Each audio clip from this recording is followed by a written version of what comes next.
Hello, hello, hello, hello.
Alan, can you hear me? Yes, I can. Okay, I want to get rid of that. I just have to figure it out. Hey, Dave, I see you on there. Can you hear me? Yes, I can. Yeah. So I got a note from Virginia Gibbard, Yes. and I'll see if I can do that. Send those books up to you as a group there. That'd be great if you could do that. Yeah, might wait till Friday because I'm busy paddling. Yeah, no, really? I was out for a walk today and I certainly didn't want to be on the water, not up here anyways. Oh, is that right? Yeah, we were in Souk Basin. It was quite nice. Oh, it was snowing and raining and very, very overcast. Really? Wow. That's really different weather. Miserable, miserable. Yeah. I saw the images of the snow plows up in Courtney. Looked pretty thick.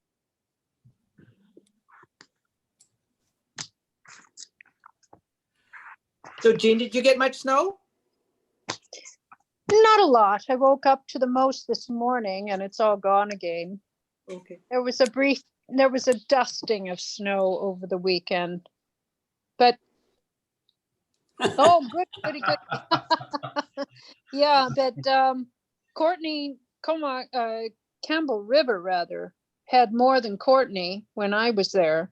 It was heavy, wet, slushy snow, the kind that just compacts. Yeah. Hi, Ian and Janice. Hi there. Yay. Hello. Hi, Alan. Hi. Good. You're together, so you don't have separate technical issues. You can just have One technical. one technical issue, hopefully none. Fingers crossed. Yeah. So we'll just be waiting a bit here. It's, oh yeah, it's another 10 minutes or so. So take your time, go whatever, finish your dinner or something. Feed my cat. Yeah, I'm unfortunately just on my phone because my hard drive died and I had to take my computer in for repair. So won't get it till tomorrow. Oh, no. That's, So I get to view this in a minute format. yeah, gee. How was the paddle today? Oh, it's quite, You have a lot of sunshine? yeah. All day. Great. That's lovely. Well, we had no, that's the main thing. Yeah. Well, it's interesting. We were in Souk Basin, the Yeah. Cooper's Cove end, and one of the municipal workers was driving by and stopped, and I think she was a little bit worried about us being out on the water. Did you get any wind? Was it windy out in the street? Yeah, a little bit more. Yeah. 10 to 20. Oh, Norm. Norm, it was sunny all day though, man. Yeah, no rain. We were in Brentwood Bay and it was beautiful. Oh, You very got- good. Sunny, too. Every moment that it's sunny. No sun, but it was nice. Oh, wow. By the way, Alan, we're up to 45 orders for that book already. Wow. Yeah, I know one of them's mine. That's right. So I checked in with JF. He said he thinks you and I might be related. We have the same genetic material. We're very organized.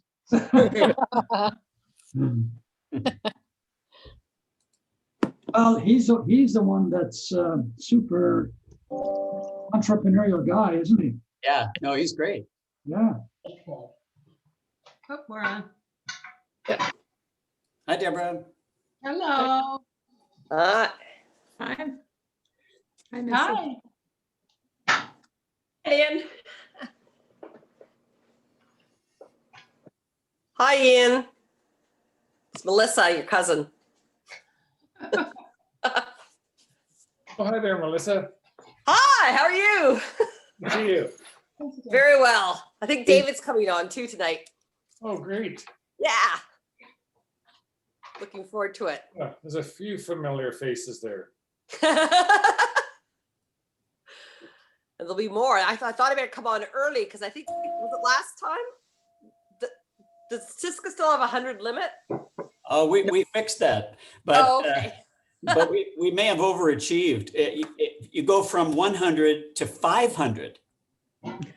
There's no in between, you know. So we could go up to 500 tonight, but I doubt very much we'll do that. So we'll see how it goes. We've left it Okay. open for now. We'll see if we need to be more than 100 or not. Well, that's good. Yeah. So you're not going to get turned away tonight. Excellent. Yeah, I got knocked out of 2 of them. Oh, you did. hmm Yeah, I remember when that happened. I think I just got on, and then you said that the people couldn't get on anymore. And I've had that happen with somebody else, some other one too. I thought, oh, okay, better to do it early. But this is good. Okay, well, I'm here, so talk to you later. Now you can be a procrastinator. Oh God, don't encourage me. Barbara, long time no see. Good to see you. You're muted, Barbara. Yeah.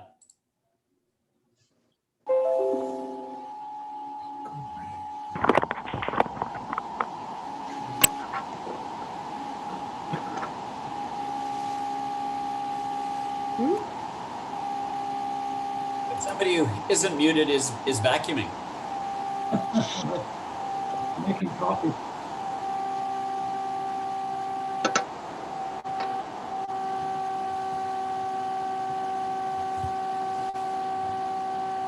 Sounds like a 1987 Electrolux.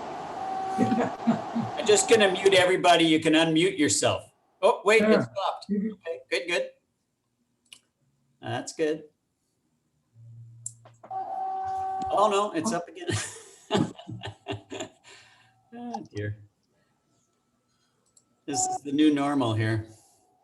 Yeah.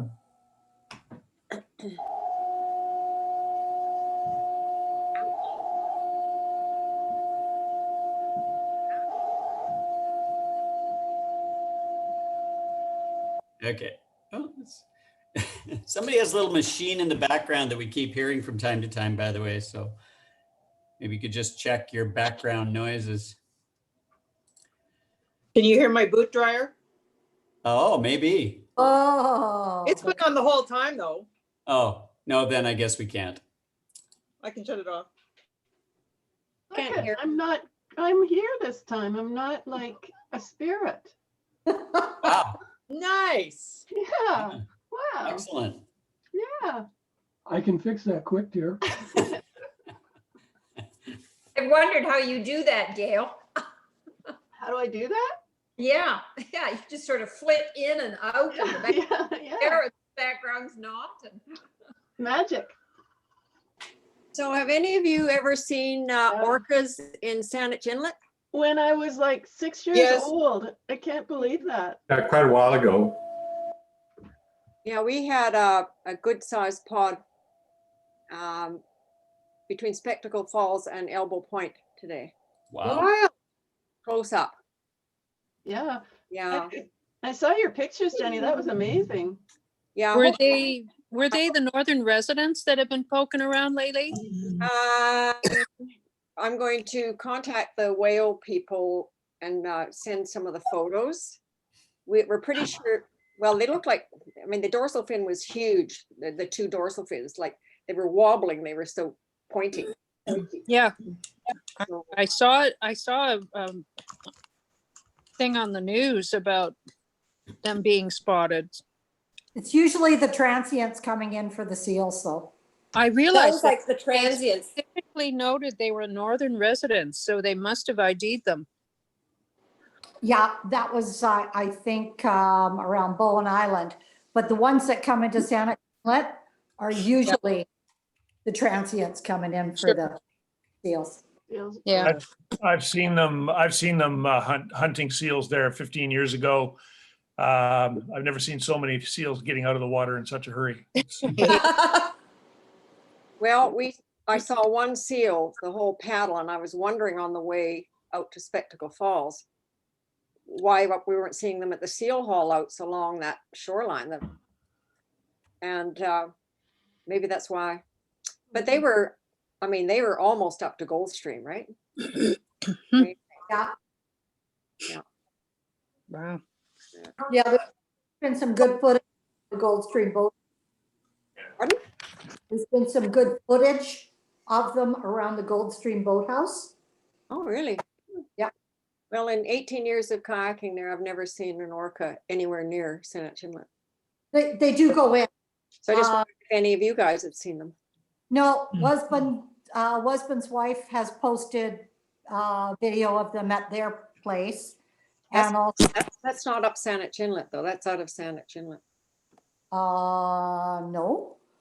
The two videos I saw tonight, just briefly, you were looking at Sinanas Island, like it was just right, almost where the Mill Bay Ferry goes. Yeah. I guess that's still Saanich Inlet, but anyway, these fellows were. That would be so cool. It was very cool. I'm pretty sure they're the transients. So we'll hopefully find out with the. Well, we're getting closer to herring season.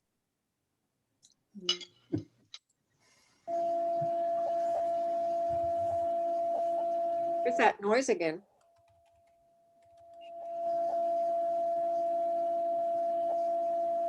I think it's an air raid. It sounds like interference. Sounds like somebody's Sounds speaker. like feedback. to So me. I have a theory. This is Allison. It's coming from Dave O's. It's a feedback thing from Dave because every time that hum comes, his face pops up on the screen.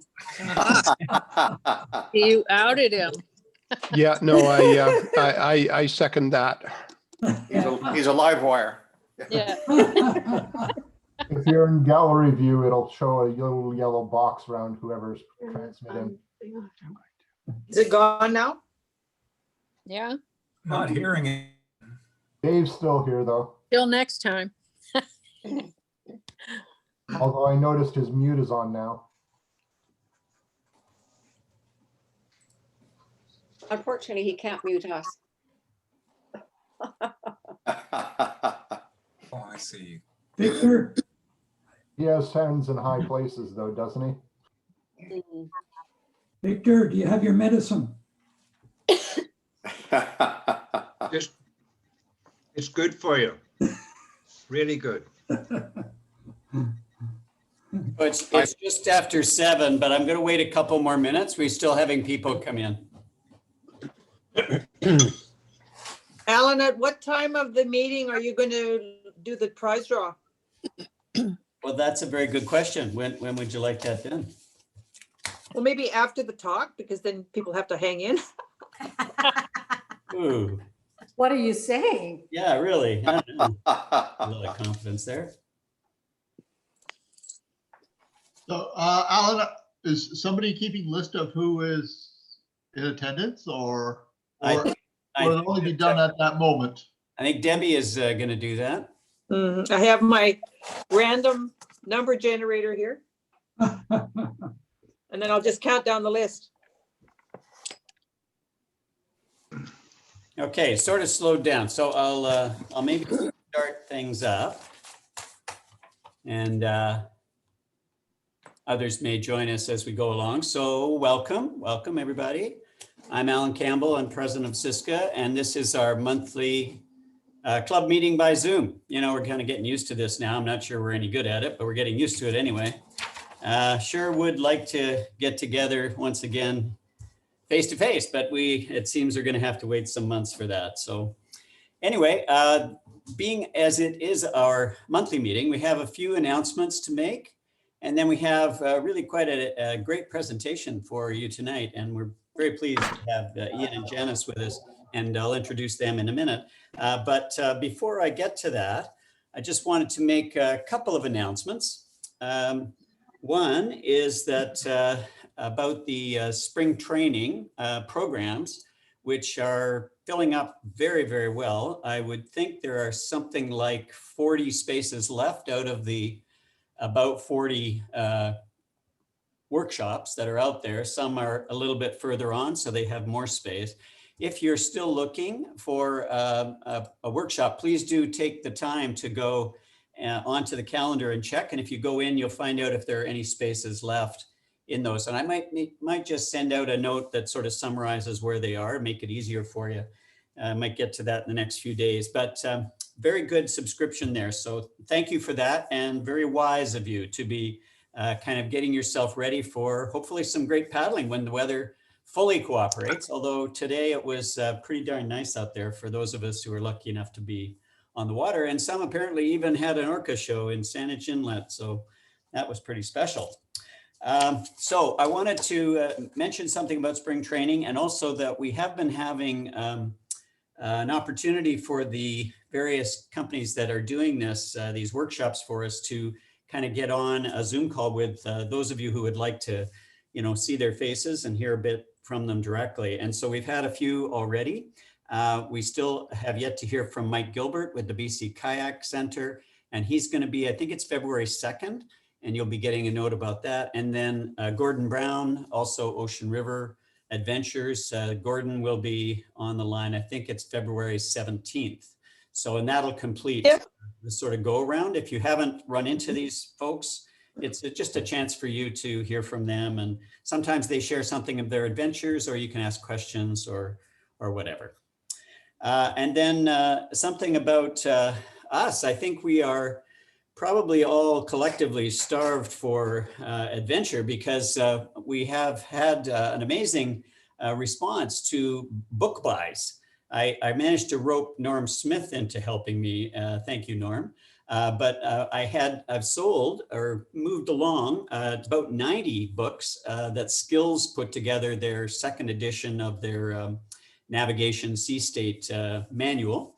And Norm is now taking orders for their Broken Group Islands third edition. So they were able to update both of these really kind of very good reference books for West Coast kayaking over the year that they weren't, busy doing their usual stuff. So it's an opportunity for us. They're giving us a good wholesale discount, and I'm glad that many of you are taking advantage of that. So you might just need to be a bit patient. We're not used to dealing in such large volumes, but we'll work it out. We'll get stuff out to you. And I do still have a few of the Navigation Sea State manuals. So email me if you're interested. BJ, I got your interest earlier. So once I stop paddling this week, I'll get back to paying attention to those things. Are you going to need bicycle couriers? No, I've kind of gone to have a location and show up or come to my place kind of approach to it. And I see Norm has done the same. So we're gonna let people come to us this time. But these are very worthwhile having. Those of you who have the books, previous editions, will know that they're good ones, and they have revised, expanded, and updated them. So a good deal for a good deal of information. And we didn't really have an opportunity to discuss this in advance. So I see some of the coordinators and executive folks on our call here. Is there anything more that any of you want to announce or bring to people's attention while we have, I guess we're up to about 70 people now, while we have the attention of about 70? Just go ahead and unmute. Yes, yourself, dude. Am I unmuted, Alan? Looks like Yep, it. yeah, you're unmuted. Yep. Okay, so the spring training, I've had a look as the instructor liaison, and there's quite a few of the clinics that have got significant wait lists.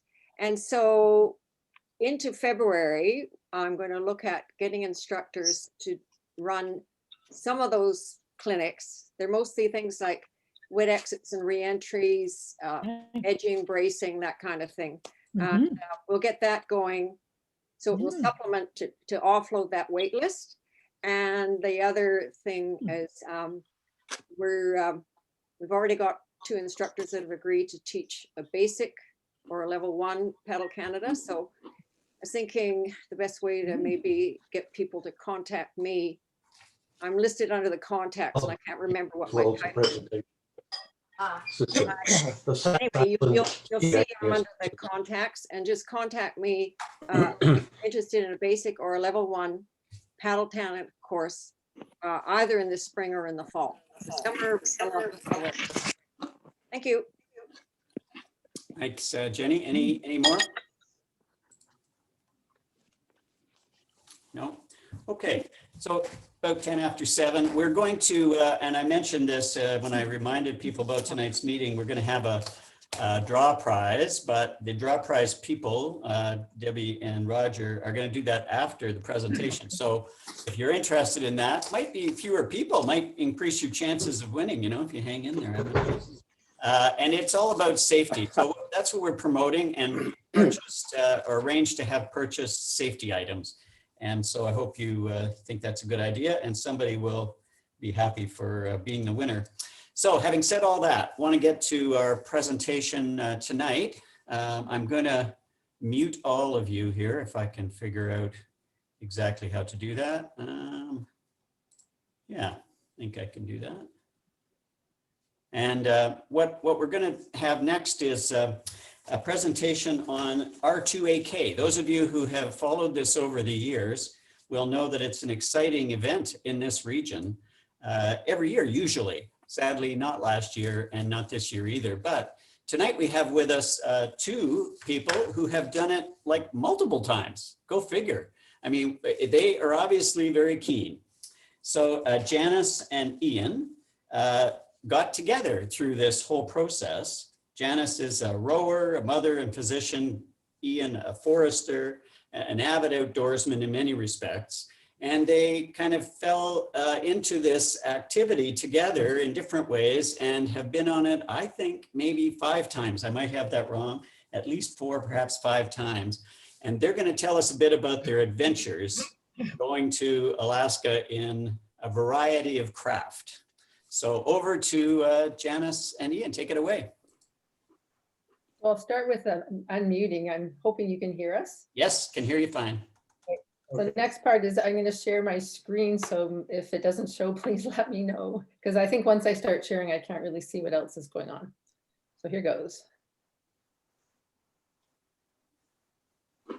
Alan, you need to mute the rest of us. I thought I'd done that. Can everybody see that? Yep. Yep. Actually, we can see people, so good thing. Okay, great. Well, thanks, Alan, for inviting us.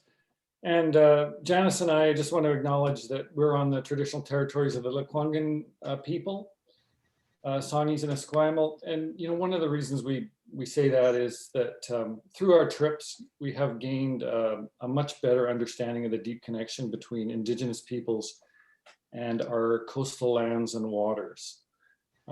Janice. So we just wanted to share a bit about our adventures. We've sailed, rowed, and paddled from Port Townsend, Washington to Ketchikan, Alaska in the Race to Alaska, or R2AK for short. Ian's actually completed it 4 times, and I've completed it 3 times. We have started, or Ian has started 5.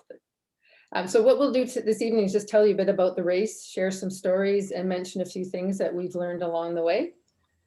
While we both have sailed the race, we will focus on the rowing and paddling versions because that's more to the nature of this crowd, and both share some very similar logistics. But first, let's have some proper introductions. Whoops. Well, that's not good. There we go. Yeah, so if you were planning to row or paddle to Alaska, this person sitting next to me is actually, she's the person you want to have on your team. So she's a world champion rower, Olympian, two-time category winner in the Yukon River Quest. You know, here she is on the Yukon River. Former kayak guide. I think Alan mentioned she was a physician. Former massage therapist. I mean, that really comes in helpful in use. That's very useful. Really tough but level-headed competitor and tenacious. And I remember when we mentioned to her parents or announced to her parents that we were going to do this race together rowing.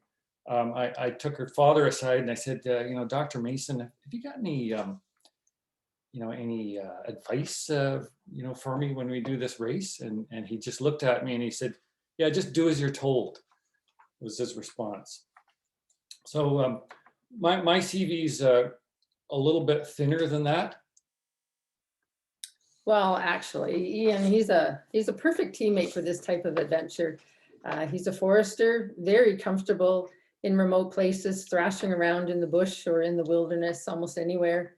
And he can build a fire almost anywhere, almost anytime, out of the wettest of woods. He is also the only one of 2 people who've actually finished 4 Race to Alaska events. And overall, he spent more days on the race course than anyone else. We think it's something like 66 days at this point. Yeah, some of those were pretty slow trips. So a bit about the race. The inaugural year was 2015.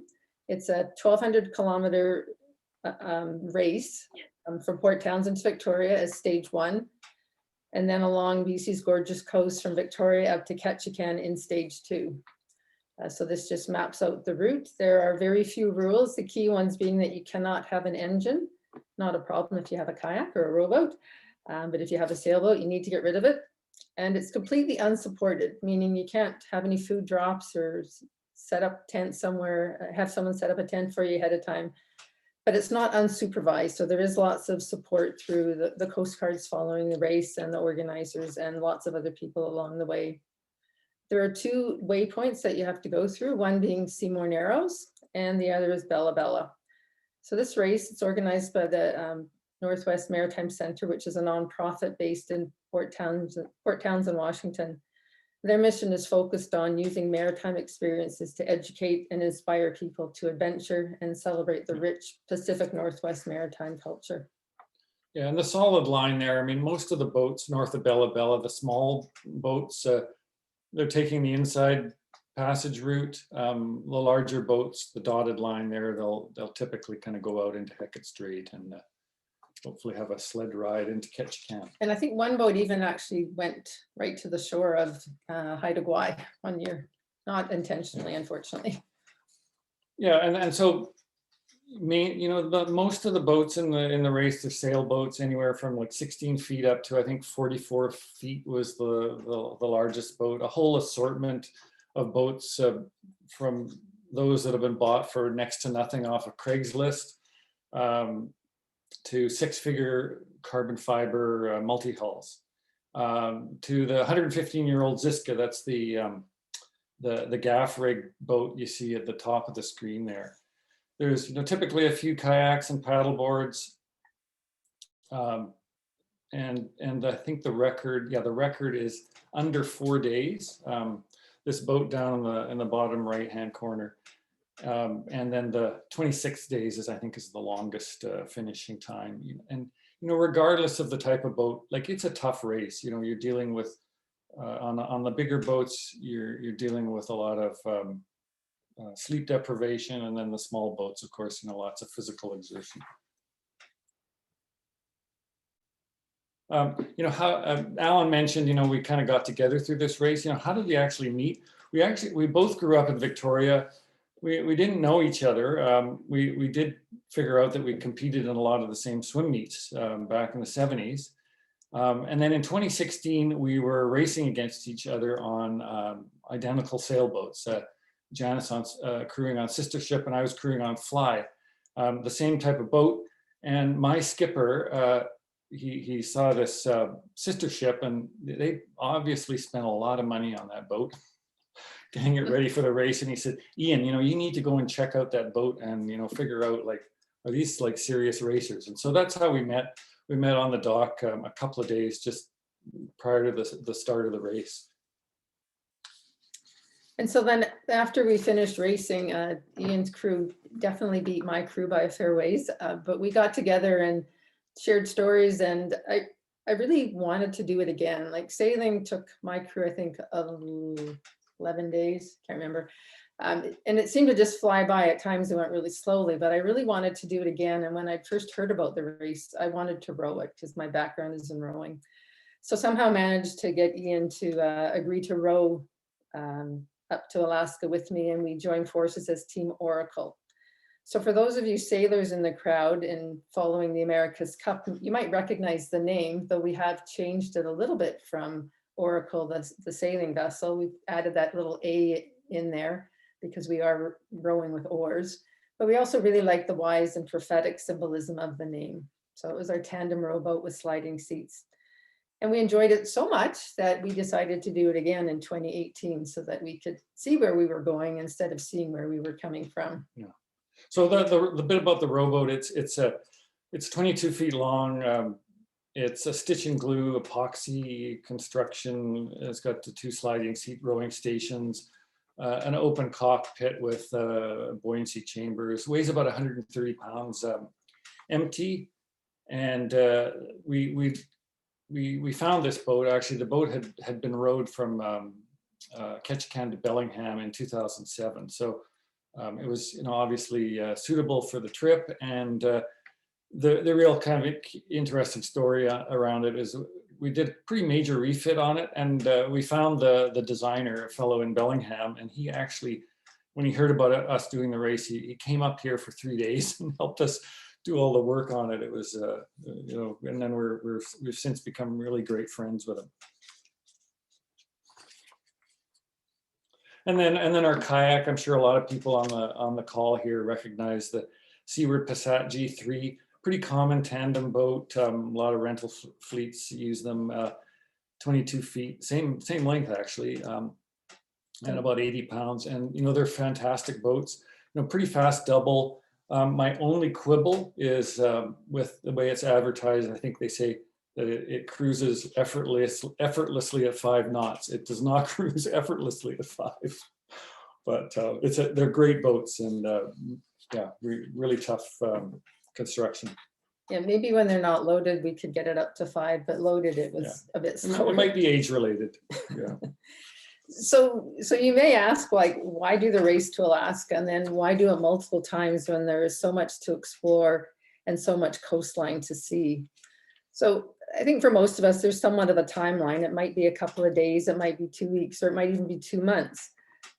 In some ways, the compressed timeline intensifies the experiences and makes us more aware of our surroundings. Because of that sense of urgency, we at times found ourselves pushing beyond our usual limits. So the weather might have been kind of iffy, the conditions a bit iffy, but we figured we could do it. We always had a bailout plan or idea, so we thought that we were being pretty safe. Though we did probably tempt fate a little more often than we would have. A key part of the race, though, is just those on the water. We really only see the other group of people at the beginning of the race in Port Townsend, when we have a couple of days of layover in Victoria, and then maybe 2 or 3 months later at the Blazer party afterwards in Port Townsend. Sure, we might pass some crews or come across some crews on the water, but the interactions are pretty fleeting. There's also people who pass us by in other boats, be it sailboats, power boats. They offer cookies, apples, fresh fish steaks, and just say hi and cheer us on. And then there's all the people on the internet, the tracker junkies, who are following us, giving us lots of support, and in some ways giving us a reason why to keep going. So, you know, there's the adventure, the challenge, and the new experiences. For each time, the coast will be different.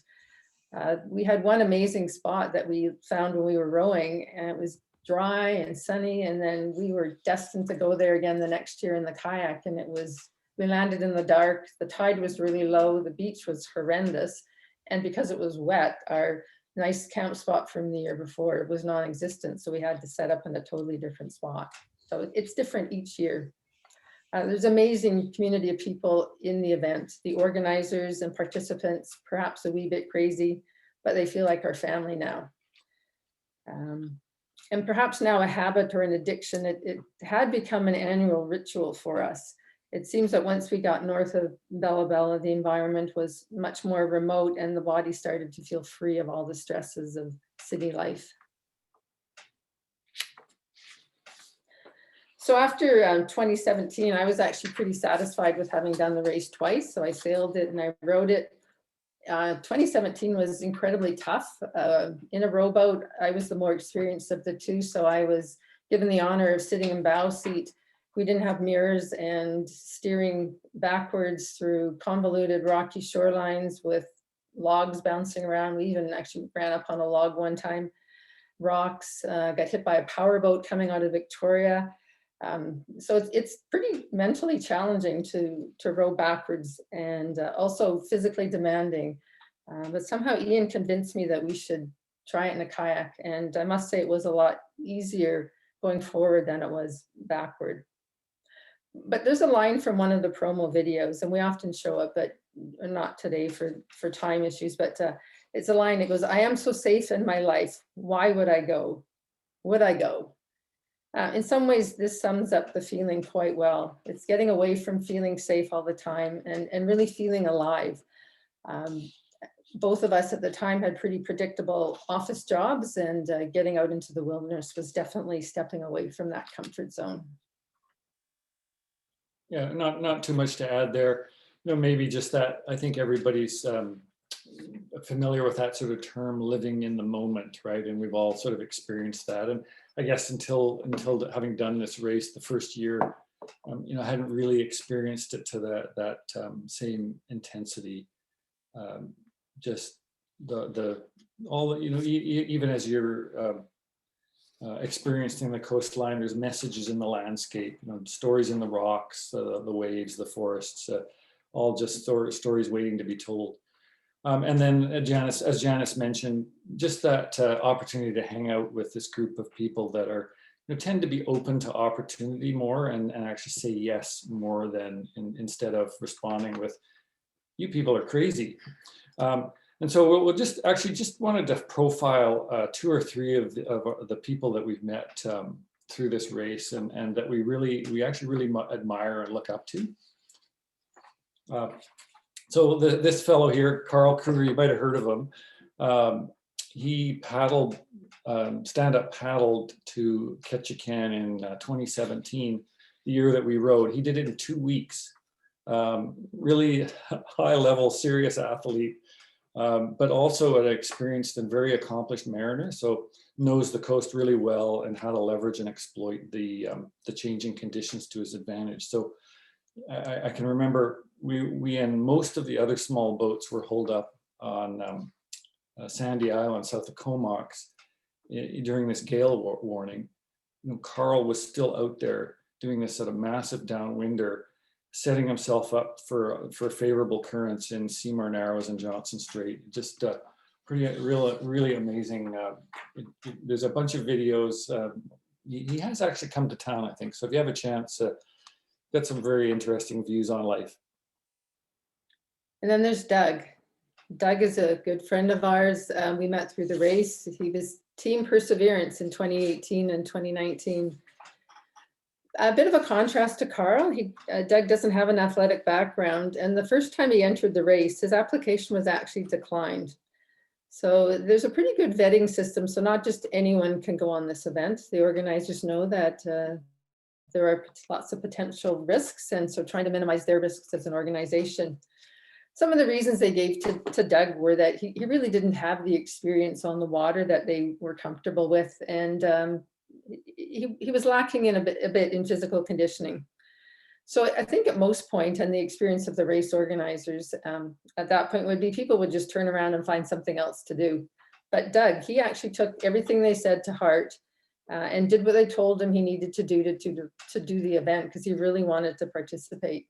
So in about 4 months, he went from weighing over 300 pounds to under 200. He trained some more, went out all the time in his boat in all sorts of conditions. And I remember that when we were crossing Juan de Fuca Strait that year, it was a gorgeous sunny day, nice little breeze. And I remember him coming up beside us, big grin on his face, sail out, pedaling. He was having the time of his life. And it really has been a life-changing event for him. This is Doug as well in 2019. That was the last year that the race actually ran, and it was pretty miserable out in Juan de Fuca. And this is him. He went out and built himself a boat. It's a Colin Angus designed trimaran, and Doug built this himself and sailed it across to Victoria.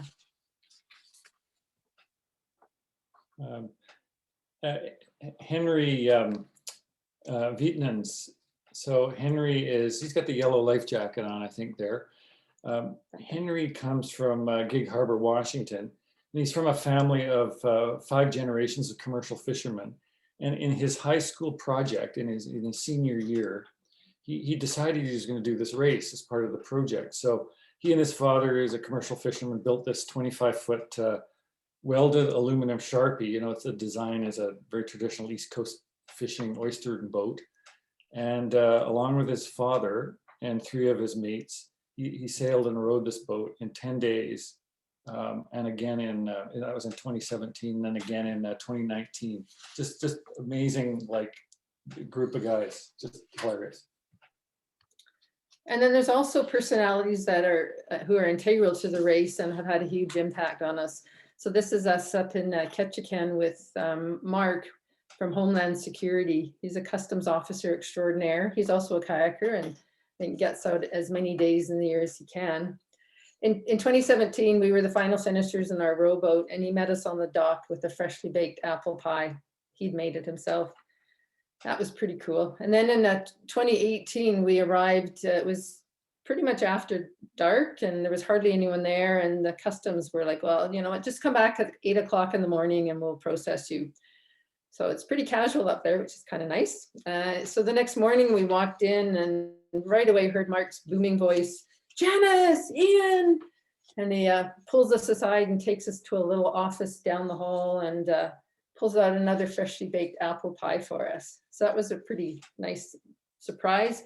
And then in 2019, we got stopped in Victoria and he reached out to us and said, who could he make pies for? So he made a number of pies for some of the small boats to have when they arrived in Ketchikan.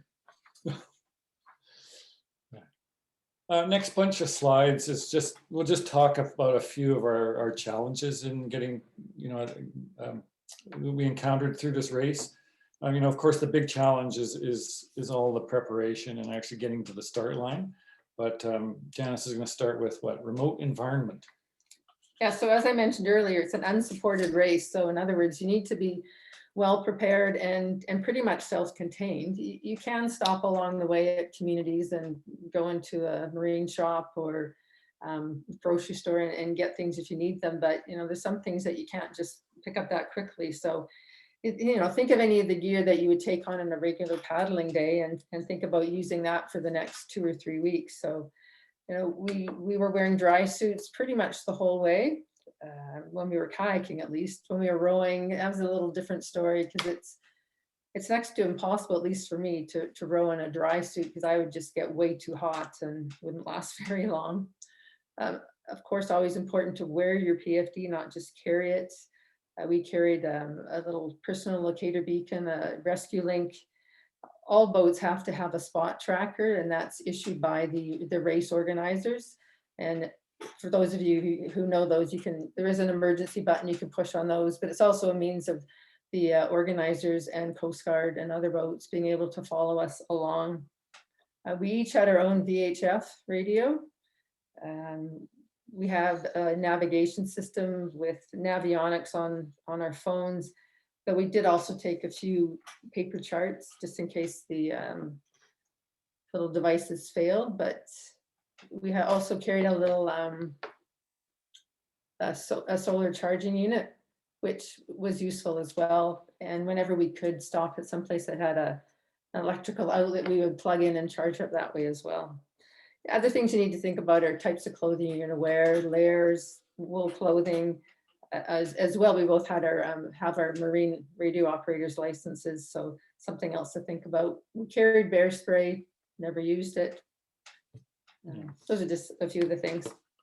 Yeah, of course, the weather, currents, and the sea state. This is a picture of the first year I did the race with Al Lipkowski, who I think is actually on. I think I saw a little. I think you might be on the call here. We're just entering Seymour Narrows, I think, or Johnston Strait. Yeah, so all kinds of different conditions from flat calm to 25, 35, I think even 40 in a couple of places. Conditions constantly changing, very complicated currents. And again, when you're on this sort of timeline where you're racing, you've got to try and work those windows to your advantage. And yeah. And the farther north along the coast one gets, the tide range seems to get pretty significant. So this is up on Table Island, which is just north of Cape Caution. It was a lovely spot to land, though I would highly recommend that if you do land, that you try and time it with the tides. And as Ian mentioned, we're kind of on a timeline, so we didn't really have the luxury of waiting. We wanted to get out when it was calm. But this is, I think this was the year when we rode, the year we rode is when we stopped here, and you can see Ian's up on the rock there with the long line to our boat. We were trying to do a clothesline anchoring, but the tide was out pretty far, and then this is the boat the next morning. But as you can see, there's lots of seaweed and slippery stuff on those rocks, so it can be pretty treacherous. Sorry, we're going the wrong way. There we go. Yeah, and then I know a lot of people on the call here will have done this, the mid-coast, really sort of rocky coastline, pretty challenging in parts. You've got the house-size swell, you've got wind waves, and then you've got reflected waves. So at times you want to be, just for safety considerations, you actually want to be, a couple of kilometers offshore. And there's in limited places to pull in at times. One particular story, this was actually just rounding Cape Caution. We were a couple of kilometers, I think, offshore. Probably some of the most challenging conditions the both of us had paddled in. And just out of the corner of my left eye, at about what did that be, like about 8 o'clock, this humpback whale did this sort of 3/4 breach, probably about 30 feet away from the kayak. And it just seemed kind of surreal. We didn't really have time to stop and think about it, but that was quite a highlight. And then I think in about the same place, actually, the previous year, it was like flat calm, and we were just heading towards Calvert Island, and there was this sort of wake off in the distance, and within about 5 minutes, we were surrounded by these 7 jet skis, all plowing along at 30 knots with their jerry cans of extra fuel and survival suits. And we were sort of had this meeting in the middle of nowhere where 4 jet skis went off on the starboard to our starboard, and the 3 went off to the port side. It was kind of very strange. Yeah, and I don't think they slowed down one bit.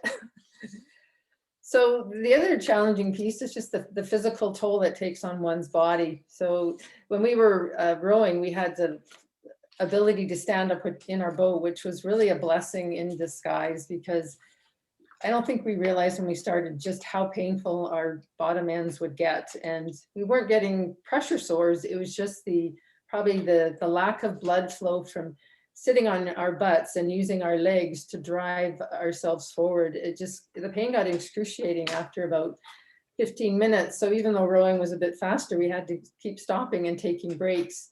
And then rowing is, I think, makes me a little more prone to blisters and, you know, wearing gloves to protect one's hands. And then it's raining and you get pretty ugly looking hands, but they don't actually feel that bad. But either way, it's a lot of energy expended and a lot of food eaten, but it does definitely take one's toll. And there is a huge risk for chronic injuries like overuse from, you know, paddling and rowing, numerous strokes every single day without really taking the time to recover. Just I want to interrupt you for a second. I forgot to ask people, if you do have a question, you can, you know, put it in the chat or whatever, but there's been one, and I think it's pertinent to what you just said. How many hours per day on average would you have been going there? And how many miles would you been, like nautical miles, would you be traveling when you were kayaking, Janice and Neil? We've actually got a slide coming up in about I think it's the slide after this one where we actually got a little table. We can talk about that there, yeah. Excellent, great. So yeah, we're open to questions throughout. So one obvious challenge in this particular race is the actually completing the stage 1. And I don't know if any of you have paddled across Juan de Fuca Strait, but in order to go on in the race, you have to prove that you can get across Juan de Fuca Strait. And I think to both of us, that's probably the most challenging stretch of water. It can be flat calm, but it can also be horrendous. And once you're out there, there's really no place to hide. So as luck would have it, in 2019, we encountered days of wind, and a group of us, we weren't the only ones, realized that getting across Juan de Fuca Strait on that first day was not going to happen. So we managed to get to Dungeness Spit, which is a pretty nice little spot. There's a lighthouse there, and people volunteer and go spend time there looking after the lighthouse and also hanging out there. So we spent a nice sunny afternoon there with a group of, I don't know, there were 9 or 10 of us, rowers and kayakers, and there was even a paddle boarder. Anyway, we took off the next morning because you only have 36 hours to get from Port Townsend to Victoria, and it's very doable. When we rowed, it took us around 7 hours. When we kayaked in 2018, it was also around 7 hours. So we had to get there by 5 o'clock on Tuesday afternoon, and we had started from Port Townsend the Monday morning at 5. So Tuesday we get up, and some people left really early, and we were waiting for the wind to die down a bit more because it was still quite windy. And unfortunately, we left it a little bit too late, and the wind was still fairly strong, but then the tide changed, so we were getting sucked in the wrong direction. And we managed to make it to a little golf course beach at the end of the golf course in Oak Bay, and knew that there was no way we were going to be able to paddle in time to get around to the inner harbor, because you have to land in the inner harbor right in front of the Empress. But fortunately, we had wheels in our kayak, and so we figured we could run across town in an hour and a bit. And so this is just us running through the streets of Fairfield trying to get to the finish line on time. But sadly, we missed the cutoff by about half an hour. So that was the end of 2019.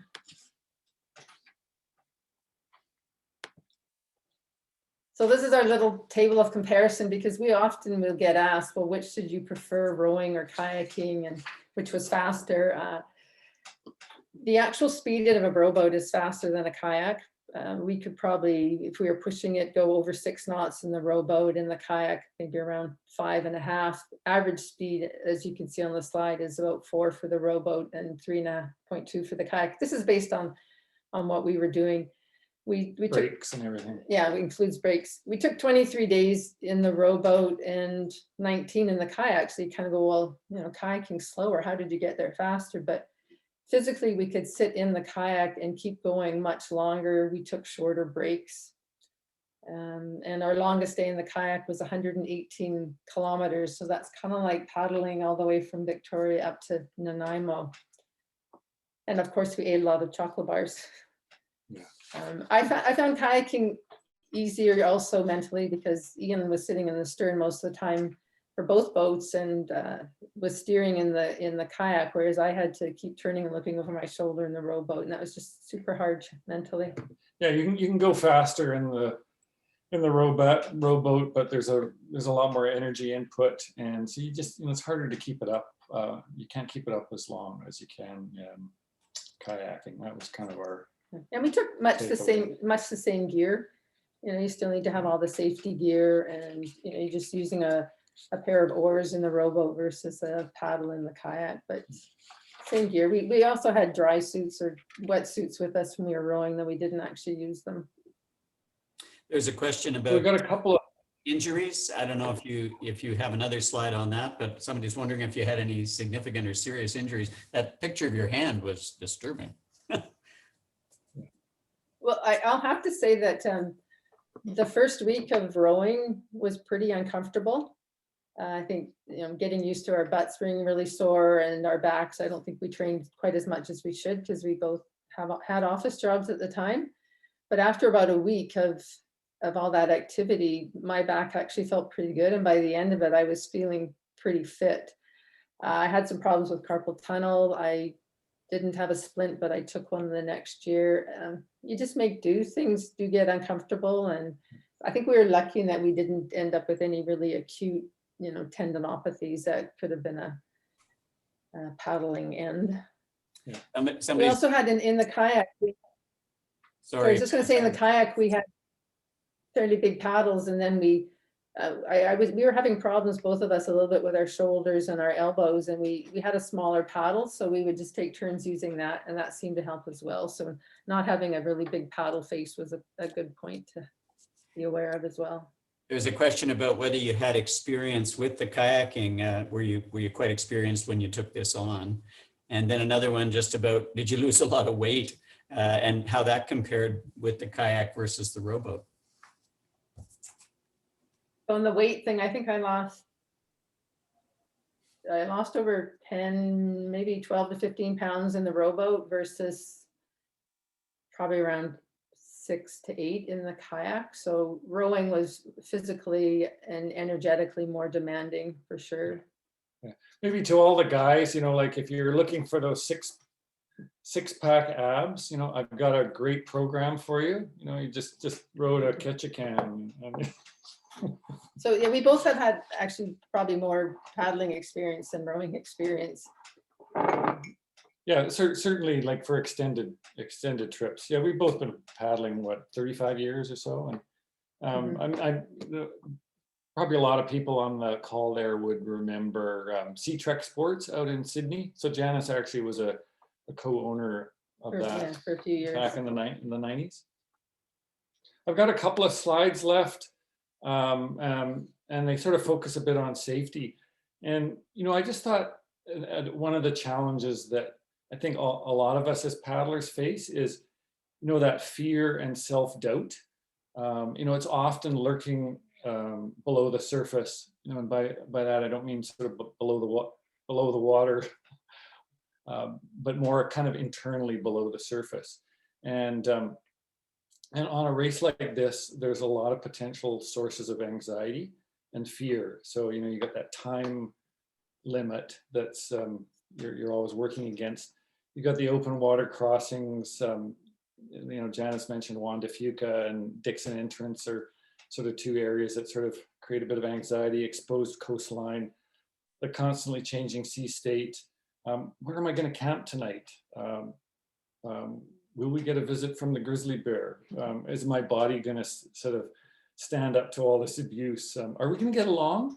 Are we going to finish this thing? Like just sort of that fear of failure.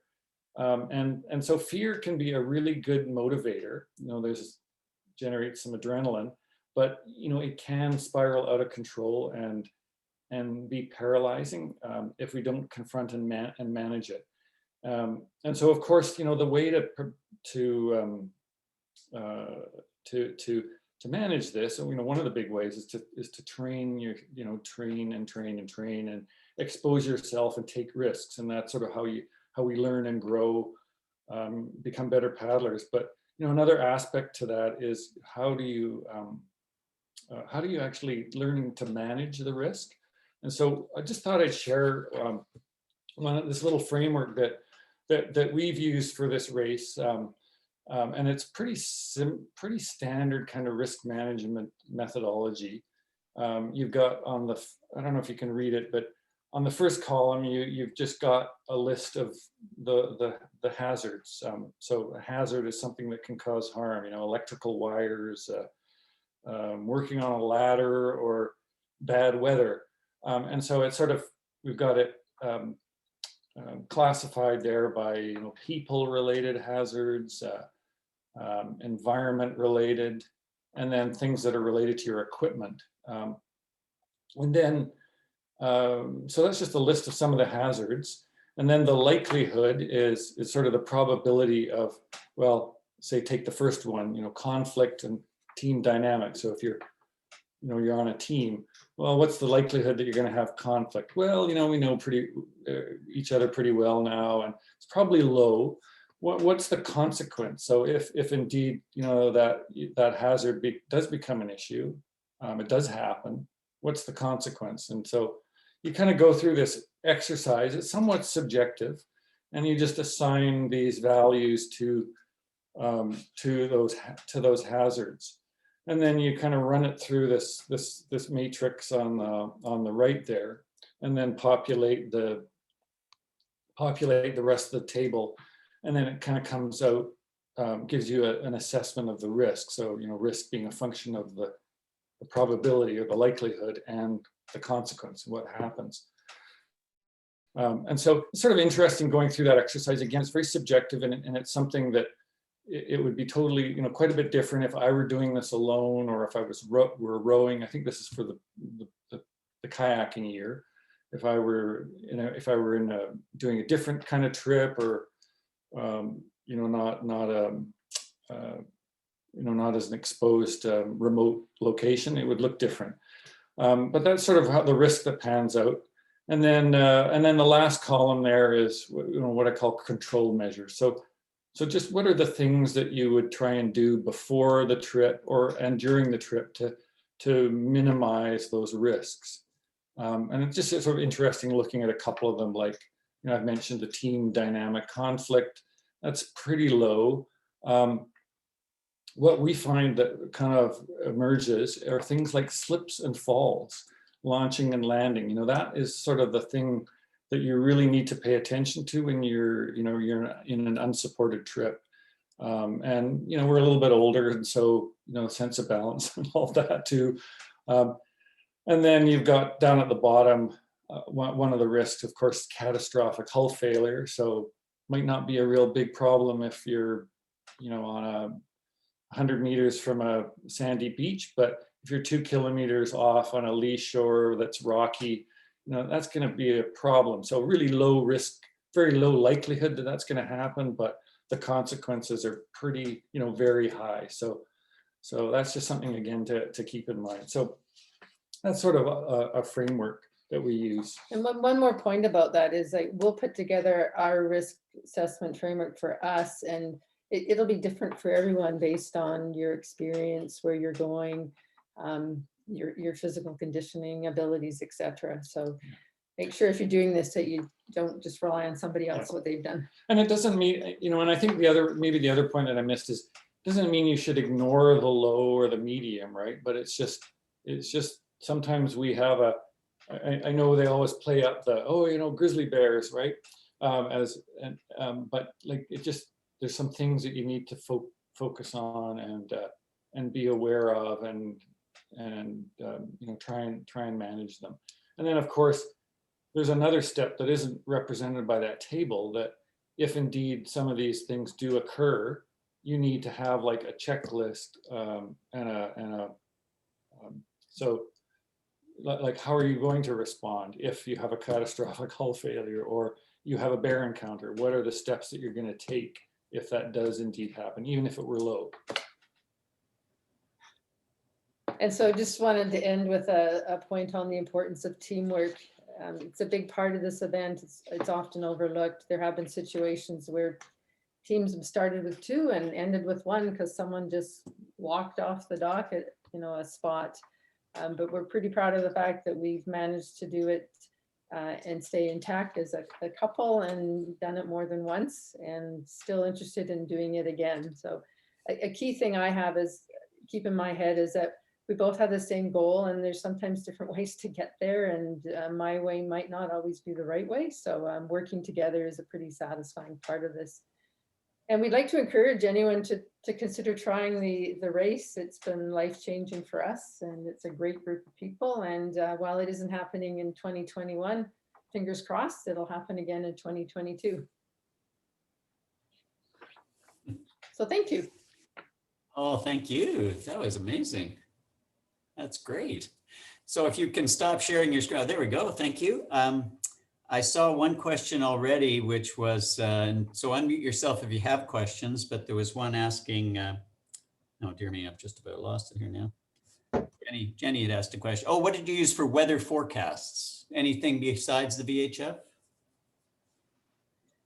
So I'll respond to that, and then Ian can add more if he wants, but cell phones are pretty handy, and there is actually fairly good reception much of the way up the coast. So we did use our VHF radios, but we also could get in and check windy.com, which I found quite helpful. And we could also, check the marine forecast with our cell phone, the same one that you would get on your VHF.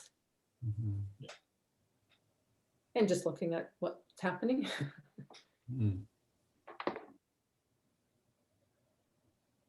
Any other questions? We had a chance to talk a bit beforehand, the three of us, and because I think I'd shared some information with Ian before one of their trips about the trip we'd taken up to Alaska, some of us here. And basically my recollection about the weather though was that the VHF Environment Canada weather was invariably quite bad. It was offshore because that's what they forecast for. And where we were traveling along more of the protected coastline, it really didn't show up that often. So I'm not sure if you had that experience as well or not. Yeah, I think I do actually remember. I remember a couple of days at Grenville Channel that might kind of. Yeah, it wasn't terribly accurate. I think at other times. I mean, at other times. It was maybe the marine forecast was a little bit conservative, but then there were other times. I mean, Al, who I see is on the call there. The first year going through Johnson Strait. I mean, it was just horrendous, and I think actually the wind speeds were underestimated by maybe 10 knots. They were sort of gusting up to close to 40. 35 maybe. So it's variable, and again, you just sort of have to, it's another risk you have to manage, the uncertainty in the weather forecasts, and yeah, never take them. Yeah, you've always got to have, okay, what's the, if that northwesterly kicks in 2 hours earlier, how does that, where are we going to duck into? Are there places to duck into? So, just having that plan B and probably a plan C and maybe even a plan D. And fingers crossed. I recall when we kayaked over from Vancouver Island across to just south of Cape Caution, we relied on the knowledge that others before us had attained and written down in books or on websites. And I was impressed with how accurate a lot of it was. The first year when we landed at Burnett Bay, it was dark, and we pulled our rowboat up onto these logs, and I had read that there were some cabins in the woods, and lo and behold, there was a cabin. And so we didn't have to set up our tent. So that was pretty nice. And then when we were kayaking, we had read that Wilkie Point was a good place to go into a protected bay because of where there was a little island just out front, and fingers crossed. And it worked out really well. If it hadn't, I'm not sure if we really had a good plan B. And there were times where we cut our day short because the weather was just deteriorating, and sometimes it was just frustrating, and we would be kayaking against the current, against the wind, and at some point you just kind of go, okay, enough. There's a nice beach over here. I think we'll just call it a day and let our gear dry out and take a rest. So we had a timeline, like Ian was saying. There is a a limit to how long you can spend on the race, because they do have a boat called the Grim Sweeper that follows along behind. And if it catches up to you, you're out. So there is that little bit of time pressure. I don't know if you can check the chats there where you are, you two, but just draw attention to one here. I see, not surprisingly, Willie is asking about eligibility, entry costs. You know, I think Willie's already sort of booking this into another year or two ahead, right, Will? You just have to prove to the race organizers that you have sufficient experience and skill, that they are comfortable that you can do it. So any other big events you've done, I had never paddled the coast when I first went on the trip. I'd done the Yukon River Quest a couple of times and had lots of rowing experience. I managed to get on a sailboat that was already approved, so that helped. And then when Ian and I did the rowing, I think because we had both done the event before, was hugely in our favor, but it didn't really have much to do with our abilities to paddle in a small boat. So it really depends. Like if you've got lots of maritime experience, be it sailing, canoeing, kayaking, that all helps. And as far as cost, I can't remember, but it's not. Yeah, cheap. it's about $700, I think, or maybe that's US. It's a US fee, and they charge for the boat, and then each additional crew is an extra fee. Yeah, and you get, I mean, I think you get a pass at the Wooden Boat Festival. I mean, it's actually a pretty, they throw a lot of stuff in there. Well, you get a t-shirt too. There's a question in there about, did you plan out different legs and have campsites picked out ahead of time? So we just had a lot of, I'm sure everybody's familiar with the BC Marine Trails Atlas and some of John Comantus's books and other guides. And then Alan, as he mentioned, was kind enough to just give us a pins on where he had stopped on his trip. And so we just had these places identified, knowing that, I mean, they're not, it's not an exhaustive location of potential camping sites, but we just know that, okay, there's a place that we can very likely camp if we need to. And so we would just have a couple of these each at the beginning of each day, sort of kind of in our minds as possibilities, like, okay, if things go well, we're going to get there. If the wind gets up, well, we're probably going to duck in here. And so we just have that sort of catalog of possibilities, and then we found some new places as well. And some of the spots were pretty iffy. On each of our trips, the rowing and the kayaking, we managed to put our tent just a little bit too low. I think the rowing, we were like literally, we had a millimeter to spare, whereas in the kayak we goofed up a little bit and had to get up and sit out for an hour or so. But that's kind of a common occurrence, and it can be challenging because there'd be no spot above the beach, and there's lots of logs on the beach, and you have to be creative. There's a question in there: how many weather days did you experience kayaking? So actually, when in 2018 we paddled every day. In 2017, when we were rowing, we took one weather day, I think, and then one mental health day. A mental health day in sheer water. There's a question about the sailboat captain untangling his rigging. About about being unsupported. And so the rule is that you can pull into Campbell River and go shopping at Walmart or get, if there's anything that anybody else in the race can acquire en route, you're allowed to get it. So you can go and reprovision somewhere, but you can't have a food stash or anything like that. I mean, there was one sailboat a couple of years ago that broke a centerboard and limped into Shearwater, and then got some plywood and fiberglass and built another one. Yeah, someone shop. And then on Saturna Island, one of the boats, I think was their pedal drive, or they broke something, and so all these people on Saturna were running around helping them get it fixed. It wasn't a planned thing, and anyone, if that had happened, would have the same opportunity. We stopped at Newcastle Island, and 2017, and we're looking around for a place to put our tent, and this couple in a power boat that was anchored or at the dock there called us over, and they let us stay on their lovely boat with our own berth and our own head, and made us breakfast in the morning. So yeah, I mean, they could have offered that to anyone. We had no idea who they were. It was really sweet. There's a question: what's the most impressive thing you've ever experienced on water? That's a tough question. I have to think about that one. Maybe the whale encounter.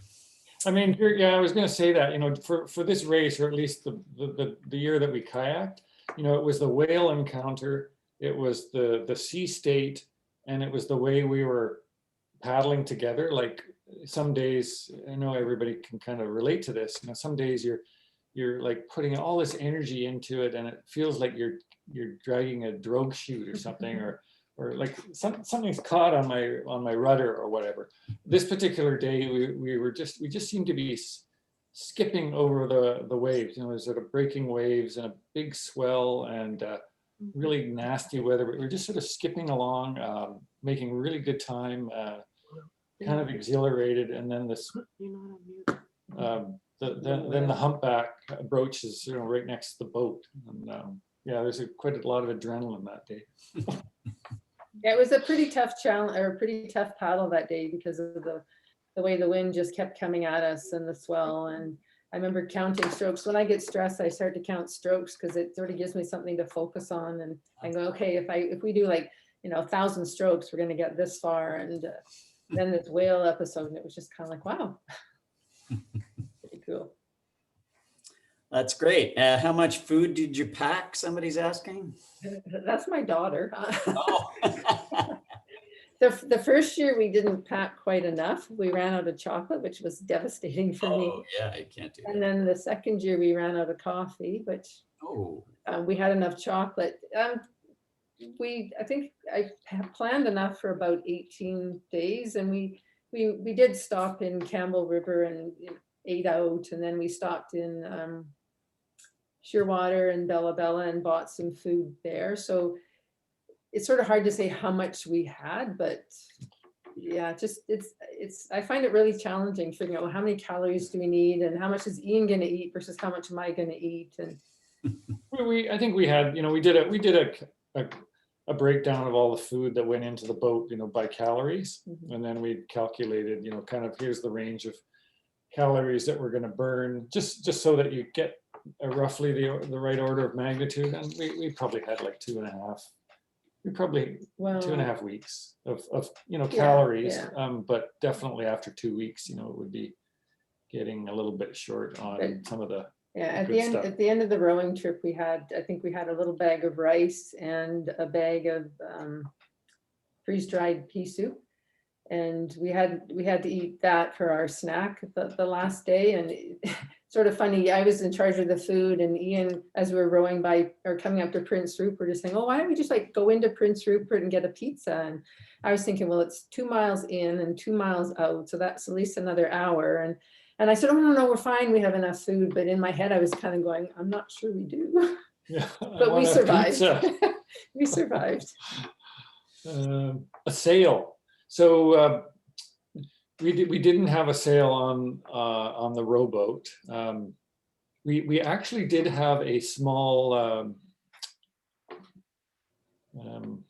Falcon sail.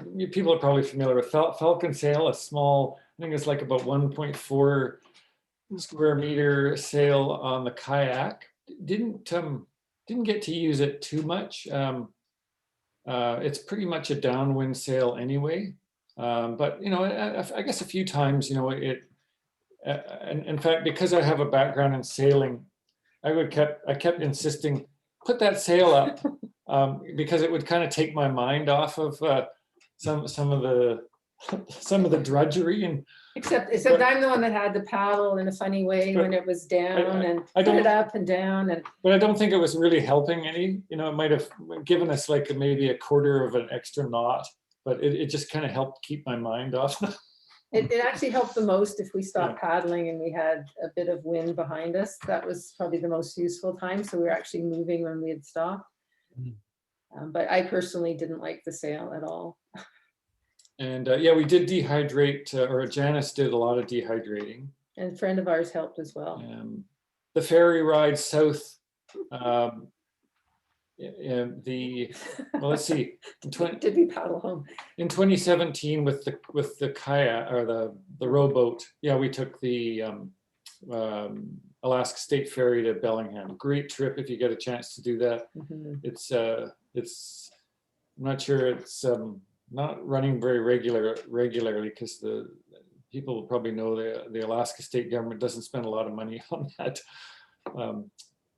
ferry system, but it's a great way to end a trip like that because you kind of see everything in reverse and get to unwind a bit. Yeah, it was kind of luxurious for us because some people set up their tents on the back deck of the ferry, but they always have to, I think they use duct tape to keep them down. We just slept on the chaise lounge chairs that they had underneath the sort of the sunroof where there were heaters.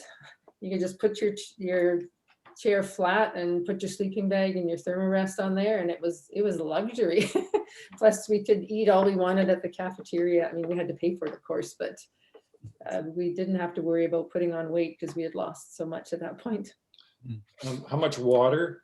So I think with the rowboat, with the rowboat, you're not really constrained at all with capacity like you are in a kayak. I mean, you don't want to create take extra weight, but I think we had probably I think it was a 2.5 gallon container, and then a couple of 2 liter and then a couple of 2 liter containers.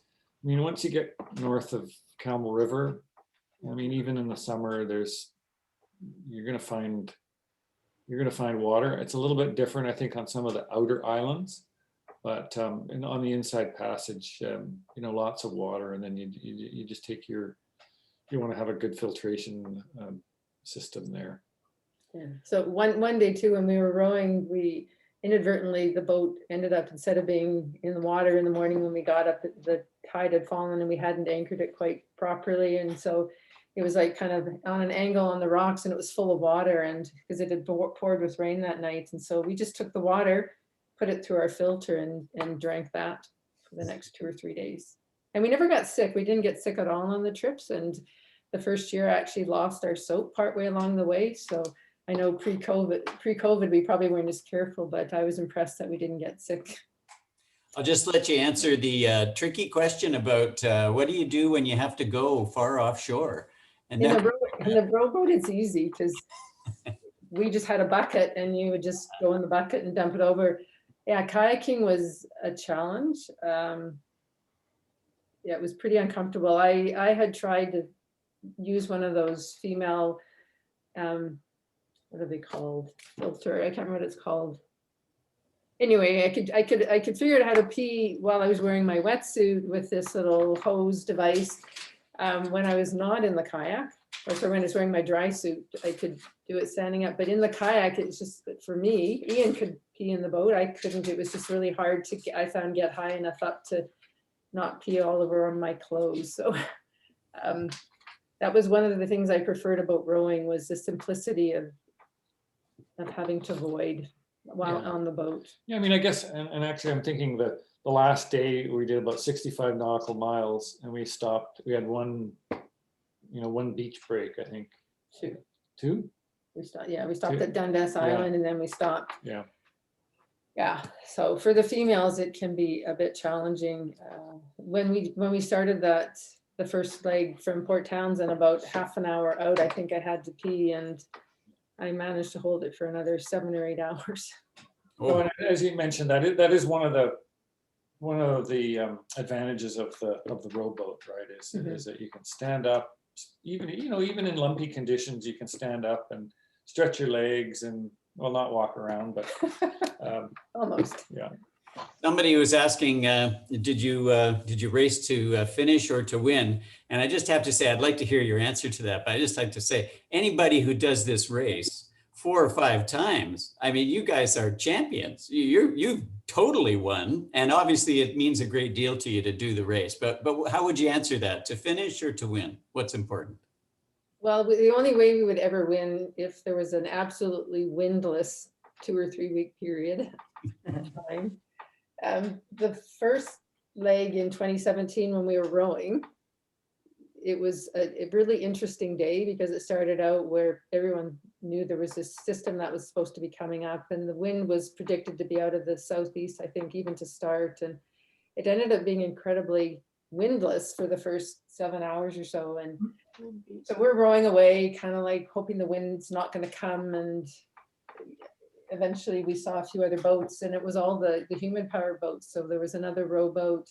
There was a fellow in a pedal craft, and then there was O'Connell and Angus was also rowing. So there was a double rowboat, a single, and us in the double. And we were, we didn't really know where we were because we weren't paying attention to the tracker, but We knew where we were. We didn't know where the other oh, boats sorry, were. yeah, we knew. I don't even know if we knew where we were at some point because it was so sort of socked in that at some point you couldn't see either shore, and so it was kind of weird. But we're getting close to Victoria, and every time we stopped to take something to drink or eat, we could see the pedal guy getting closer and closer. And I remember Ian's like, "Oh, we can just push it and we'll win." And I was like, "Come on, we've got to do the whole next stage of the race." And I was just sort of mentally tired, and I don't think we had sort of hydrated and eaten properly on that first leg. But Ian was all gung ho, and I was kind of like, no. And we ended up finishing 4th in that first leg, but I still think it was a pretty good accomplishment. But as far as winning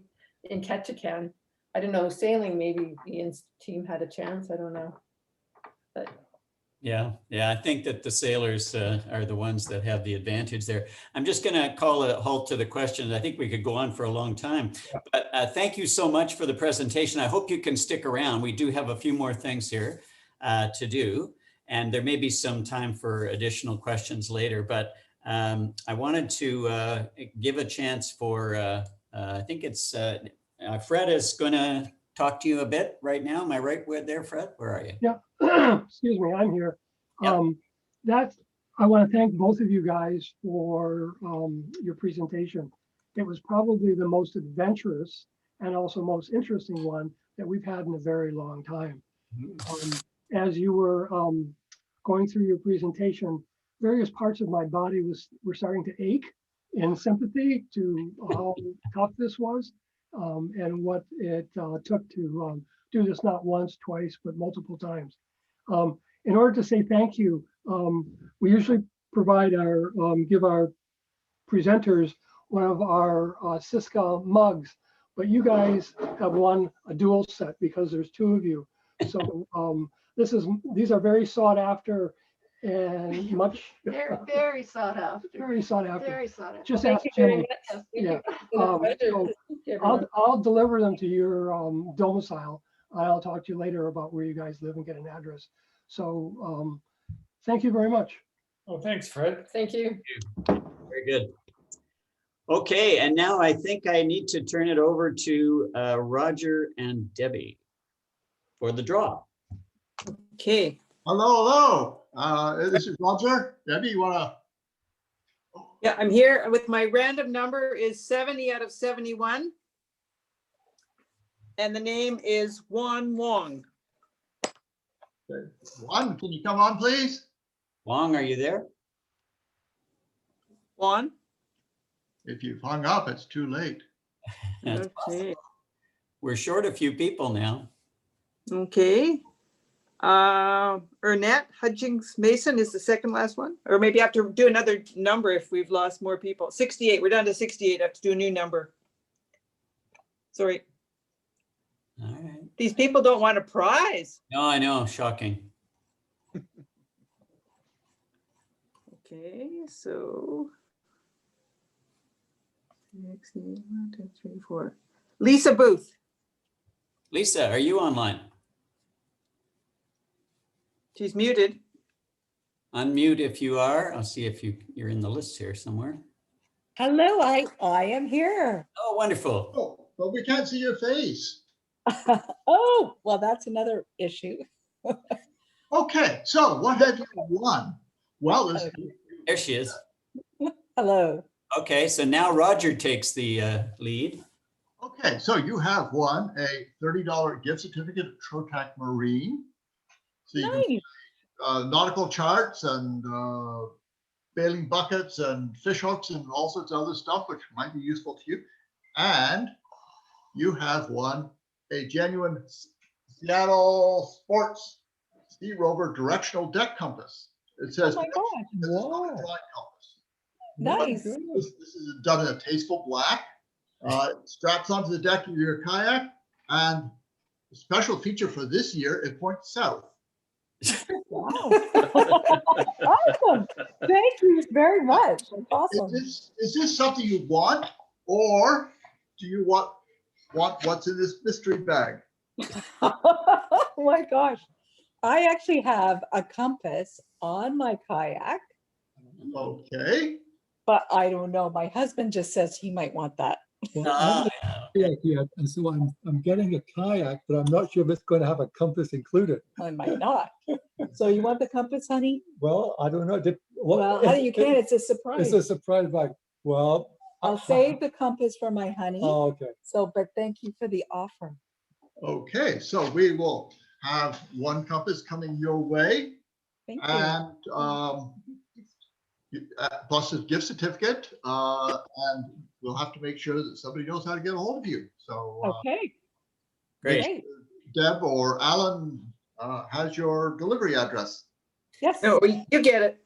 Yeah, we'll have the email. We can connect with you that way. That's great. Thank you, Roger and Debbie. That was great. Thank you. And one last point, Dave-O is on, but he's muted. Dave is the membership person. If you have not yet paid for your membership this year, please do so. And well, that's it. Just follow the instructions on the website. Okay, thanks, Roger. And I think, Fred, did you have another announcement you wanted to make? No, we haven't confirmed our speaker for next month. Yes, we're still working on it. Okay, fine. Very good. Now, I hope I'm not presuming too much, but Janice and Ian, there were some other questions that have come up. You've probably seen them in the chat. So if you can hang on for a few minutes, it'd be great to, if those people are interested, hang in. But thank you, everybody, for joining us. That kind of concludes our session. We're so grateful to Team Oracle for being so adventurous and sharing their adventures with us. And thank you for coming and joining us tonight. So that'll be the end. I'll stay on. And Janice and Ian, if you can hang tight. There was a question about would hammocks be useful? I don't know if you tried that. Yeah, Ian put something in the chat there. Yeah, I responded. I mean, I do know. I mean, I know a few people that that use them. There were certainly sites where they would have been probably a better choice than a tent. You know, just because of limited space. But you know, then again, when I think of other places, there probably weren't trees of sufficient diameter. So, you know, I guess you could, you know, it would certainly increase your options, but we didn't take a hammock, no. So one night that we actually did just sleep on the beach without a tent or anything. It was in our dry suits. In our dry suits, it wasn't very comfortable, but we just felt that it was easier than putting our tent. We would have had to climb up a little ways to put our tent up. And we were going to get up quite early in the morning anyway. So we just slept with our dry suits on and put our thermorests and kind of curled around some rocks. And I think we had a small tarp up, but I think I was glad when it was time to get up. Hardcore. It was a little island off of Dundas. Off of the Dundas group. Like, I don't know if anybody's paddled there, but it's a pretty amazing spot. And yeah, it was a little rock pile north of a white sand island, which is it's just charted, but that needs to be renamed White Sand Island White Sands surrounded by impenetrable rock pile island. Like there were huge boulders. Like we paddled all the way around. There was no way we could get there, but luckily we saw this other spot that had it had this like kind of Yeah, It's there called was a Tombolo. There's a picture of it with the kayak on the right, and then you can see the sort of the shell sand beach. And when the tide came up, there was hardly that actually was not there anymore. It was, and that's where we spent the night. And we actually spent the night there before we did our longest paddle, which was the next day into Ketchikan of 118 kilometers. Wow. So who needs sleep if you have a long paddle to do? See, we had a chat about this beforehand, but I have done the paddle, but we certainly didn't race. I can't imagine racing that same course, if you like. And I wonder, and maybe you tell those who are on the line still, are you interested in going, because there's such beauty up there. Are you interested sometime in maybe picking one or two of the most amazing spots and just going up and staying for a week there rather than racing by them? Oh, definitely. And we didn't race the whole time. And when we got to near Prince Rupert, the wind was supposed to pick up, and it was a beautiful sunny day, which was quite different from the year before. The year before, when we rode past Prince Rupert, we couldn't see anything. It was all foggy and just gray, and it was like first part of July. But in the kayak, we landed on Rachel Island. If anyone's heard of it, it's this lovely little island, super sandy beach. There's even a cabin there that is stocked with some really old tinned food.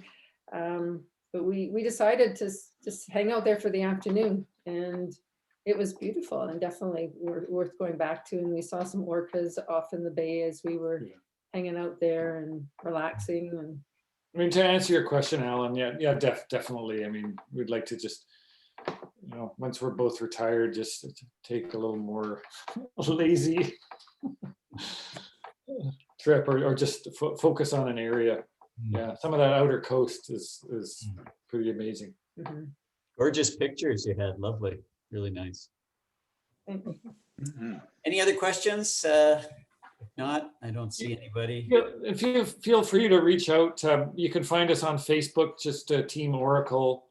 Yeah, that's probably an easy way to get a hold of us if you have any questions, or we can help you in any way, trip planning or the like. We'll probably be coming and asking some of you actually for some advice. Spring training. Yes. Yeah, there you go. Well, we can't follow Team Oracle in 2021, I understand, because there won't be a race, but we'll sure be following you in 2022. That'll be quite something. Actually, Alan, maybe if I just took 30 seconds, because there's no race to Alaska, they've canceled it again this year. Yep. The Northwest Maritime Center has created this, it's called Washington 360. So it's kind of like a similar thing, a little lower key, but around Puget Sound. And there's a group of R2AK folks, on the Canadian side that are thinking of developing something, again, not as hardcore, but something Canadian. Something Canadian around the Salish Sea, Georgia Strait. So just if you're interested, it'll probably end up being a bit self-organized. Race around Lasqueti. Yeah, there we go. Theta. But the sort of rough timing is, might be maybe in August. So there'll be sailboats, but if you know this Georgia Strait in August is often pretty flat, so it'll kind of even up things a bit. So yeah, just watch for that if you're interested. Just get in touch with us. Great. Already the Van Isle 360. Do you know of that one? Well, actually, that's been canceled as well, right? So, as well as Swift Shore, like all of the big kind of races have been canceled, unfortunately. So, yeah. Okay. Well, thanks for the tip. We'll look forward to hearing more. And thanks again for your time this evening. That was a wonderful story, which continues. You're very welcome. Thanks for joining us. Okay. Thanks, everybody. Bye. Yeah. Thank you. Good night. Night. So Alan, we might have a few more people tomorrow. Okay. Maybe Elizabeth, Tony, Lynn. Okay. Yeah.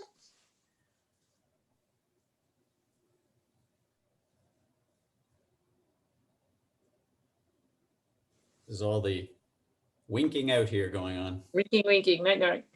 Well, that prize thing went well. Yeah, sure. This is good. except people do leave. That's the issue. Yeah, I had to keep changing the numbers anyway. Yeah, That's yeah. good. All Okay, right. see you tomorrow. Okay, right, right.